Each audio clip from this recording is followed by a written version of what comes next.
I'm Erin Jean McDowell, and thanks for joining me for this episode of Bake It Up a Notch Bite Size. These are shorter form episodes where we go a little bit deeper into subjects that you've asked about. Back last year when we did our 4-part pie spectacular, you can tell how I feel about that. One of the things we talked about just a tiny bit in the fruit pie episode were upside down pies, or Tarte Tatin. Now, I asked in that episode, if you're interested in more about upside down or Tarte Tatin, let me know in the comments. We're considering maybe making some more of these down the line if that would interest our viewers here on Bake It Up a Notch. And lots of you came into the comments saying yes, so today is the day. We're gonna talk a little bit more about Tarte Tatins, or as I like to call them, upside down pies. Now, I don't like to call them upside down pies, to not love the original, the Tarte Tatin. Tarte Tatin is typically made with apples, caramel, and puff pastry. It's a really delicious puff pastry pie built upside down and then inverted, where it's become nice and caramelized, the apples have cooked, and the whole mixture is just absolutely delicious. But I refer to them as upside down pies because I make them with lots of different things, both sweet and savory.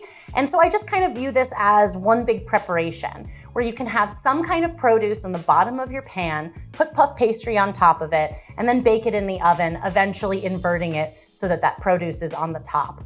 So I want to talk about all the possibilities that there are with Tarte Tatin and upside down pies, because I really think that one of the things that's misleading about them is that they kind of seem fancy, both because they have puff pastry and because maybe caramel is involved. It just seems like a more difficult thing, when actually these are one of the easiest kinds of pies to make, and they do seem very impressive. So this is something you really should have in your baking toolbox. And best of all, I'm gonna talk about some savory options too. So once you learn how to bake these, it's not just for dessert, we're talking lunch and dinner too. In the fruit pie episode, I made a pineapple upside down pie, which is a really, really fun one because the pineapple gets really, really nice and caramelized. But you can really use just about any kind of produce you can dream up to make an upside down pie like this. On the sweet side, really any fruit goes. Berries, stone fruit, figs, bananas, because what happens is you're going to make this kind of buttery, sugary mixture in the base. You're gonna put the fruit on, and as the fruit seeps out some of its moisture, the whole mixture is gonna combine and make this incredible caramel-like sauce. But remember, upside down pies can also be made in savory applications. Now, this is one of the places where I veer away from Tarte Tatin, which is typically made with caramel. In savory applications, I don't really want to be adding sugar, but I might use an ingredient that has some inherent sweetness, something like balsamic vinegar, or some other kind of wine, something that I can cook down and add a little bit of flavor, and that's also gonna add a little bit of sweetness to my dish, which is gonna help everything brown and caramelize a little bit more. But as we talk about savory ingredients in particular, there's one big difference between a lot of savory ingredients that you might use this way and a lot of fruits, which is that fruits are inherently really soft and tender. But savory ingredients, things like onions, carrots, these things are firmer and require a longer amount of time to cook. So that brings me to one of my first major points about Tarte Tatin and upside down pies, is that depending on the ingredient that you choose as the base, you might need to cook the ingredient for a little while first.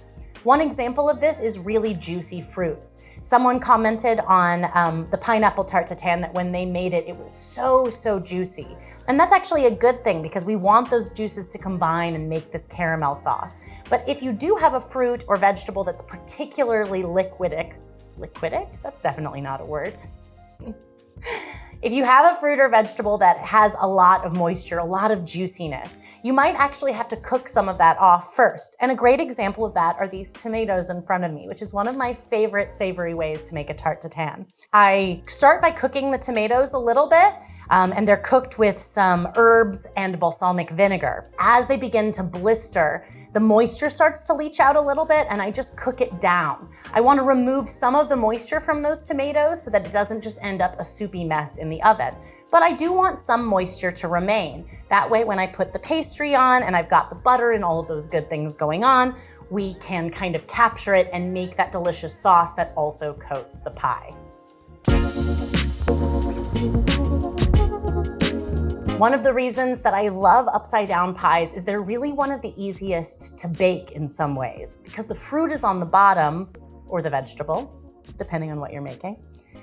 The crust is on the top, which makes it very easy to get the crust really golden brown, to know that the crust is fully baked. That's one of the things about it that just really speaks to me, is that if you're kind of afraid of pies and pie crust, an upside down pie might be for you. This is also definitely an application. Feel free to use that store-bought puff pastry. Make this super simple. But if you're up for a little bit of a challenge, be sure to check out my puff pastry episode of Bake It Up a Notch. And for the easiest version, try my rough puff pastry recipe.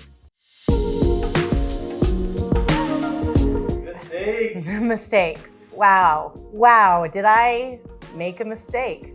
Guys, guess what? I make mistakes. We filmed a lot of episodes of Bake It Up a Notch, but this was my biggest mistake yet. I filmed in one day, we filmed the simple cake episode of Bake It Up a Notch, where we made upside down cakes. And when it came time to film this Tarte Tatin bite-size episode, I was kind of still in that upside down cake mode, and I prepared the Tarte Tatin like an upside down cake. I didn't caramelize the sugar, I put the butter in the pan. I was just not thinking right at all. And I watched the clip back and I thought, oh no, mistakes happen. So luckily, we were able to come back today, but I just wanted to let you know that, everybody makes mistakes in the kitchen. I certainly do. But this is a mistake we're gonna make right now, because we're gonna show the proper way to make an upside down pie or Tarte Tatin. First, I'm gonna start by giving my fruit here a little bit of love. I mentioned that different fruit is going to require different preparations. So if you're using something like strawberries, you obviously will only have to trim off the ends. Sometimes when fruit is larger, you may have to cut it down. In this case, I'm using apricots. They're very, very ripe and juicy. I am just taking a little bit of the peel off here. Then I'm going to take the pit out and cut them in half. And we'll use halved apricots for this preparation today. Now, one of the things I love the most about upside down pies or Tarte Tatin is that the ingredient list is very short. We really just need butter, sugar, and the produce that we're using. But if you want to add another layer of flavor, it's really best to add it to the sugar. So sometimes I say, add a couple pinches of spice to the sugar. Certainly I'm gonna add a little bit of salt in with the sugar just to help flavor our caramel a little bit.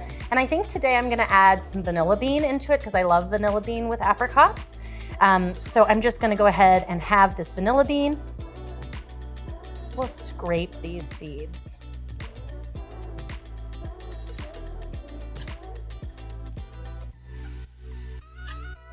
And we'll just add those right to the sugar. And I'm just gonna use my fingers to kind of rub the vanilla bean into the sugar, and it's gonna just give it a little bit of that aroma as it makes the caramel, but also as it's baking in the oven. So once you have any flavoring kind of added to your sugar, some other ideas, like I said, spices, citrus zest, kind of anything that you think would pair well with the fruit and the caramel, we're going to go ahead and we've got our skillet, our good skillet that's gonna do the right job for us. And I'm going to put in some unsalted butter into the skillet and get it melted. In our mistake, I spread the room temperature butter all over the skillet, which is what you would do for an upside down cake preparation. But because we're making kind of a caramel, we're starting by melting the butter and it's going to form the base of the caramel. But what's important is that this does also grease the pan. It's a pretty decent quantity of butter for the amount of sugar that we're adding, and part of the reason for that is so that it also keeps everything nice and greased so that this is going to unmold nicely for us as long as we unmold it while it's still warm. Once the butter is melted and we have a nice even layer, we can go ahead and sprinkle our sugar over the base of the pan. We want to start by stirring it to help to dissolve the sugar, but then we want to stop stirring it and just kind of let that mixture caramelize. Instead of stirring it, we can kind of rotate the pan by swirling it gently. Sometimes I find that some areas of the caramel want to brown faster than others, so a gentle swirl can help. but stirring can actually promote crystallization. We don't want our caramel to crystallize, we want it to be nice and smooth. Once we have a nice medium amber caramel, you wanna go ahead and take it off the heat. Remember, it is gonna cook more in the oven. We only wanna kind of start that caramelization process. Wanna swirl it, make sure the whole base has a nice cover, and then we're gonna start putting our fruit right into the caramel. I usually go for cut side down. Remember, it's really important to pack the fruit in fairly tightly because it is going to shrink as it bakes. So this is a really important step. Make sure you cut a few more pieces than you think you might need, and if you have extra, you've got a snack while you wait for the next part, which is rolling out our pastry. I'm gonna set this aside, let it cool down for a minute while we get our pastry ready.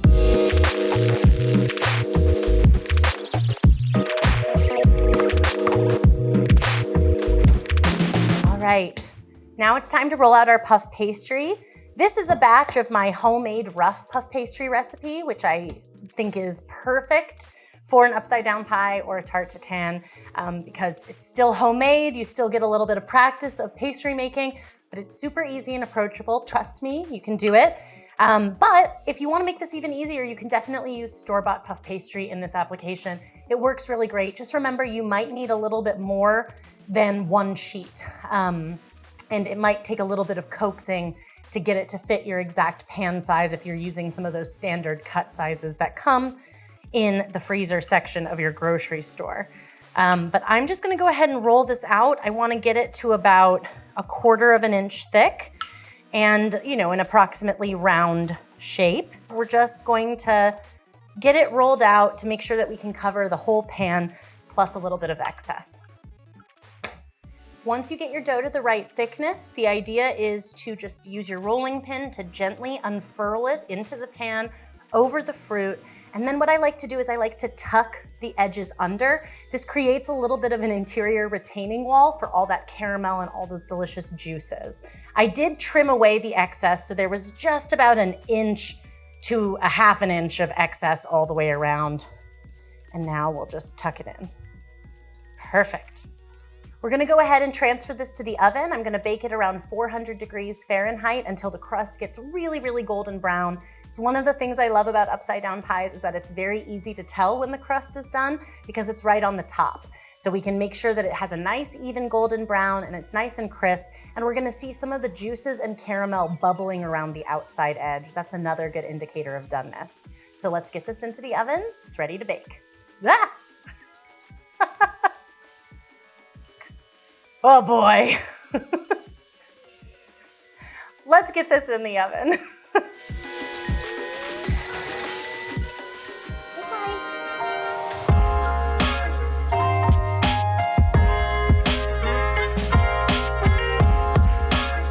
So once we take our upside down pie or Tarte Tatin out of the oven, we do want to let it cool, but just for a few minutes.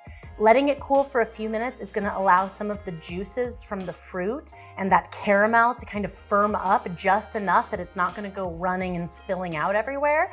But we also don't want it to cool down too much. Then the caramel is more prone to sticking to the pan and not kind of unmolding in this saucy, glorious way. So I find about 5 minutes is the sweet spot. Okay, ready?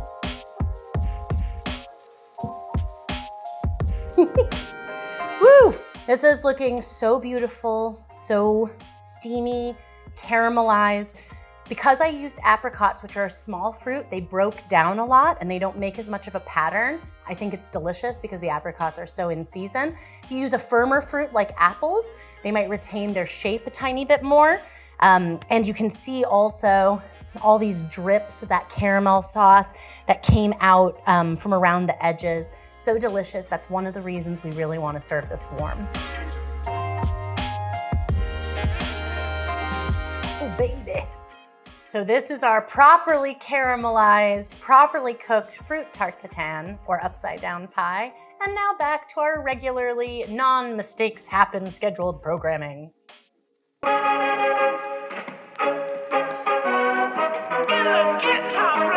Thank you so much for joining me for this episode of Bake It Up a Notch Bite Size, where we talked a little bit more about one of my favorite pie preparations, upside down pies.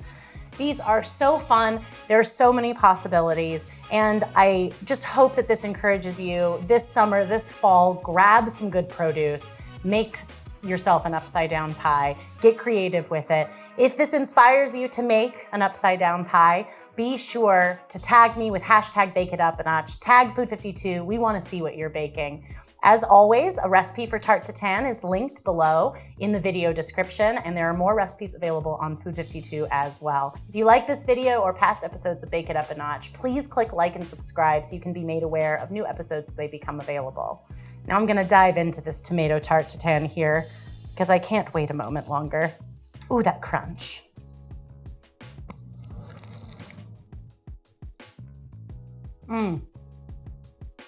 Crispy, crunchy, flaky AF, juicy, caramelized. Upside down pies are truly one of my favorites, and there are so many things that you can do with them. I hope this recipe inspires you to make some upside down pies of your own. And until then, as always, happy baking.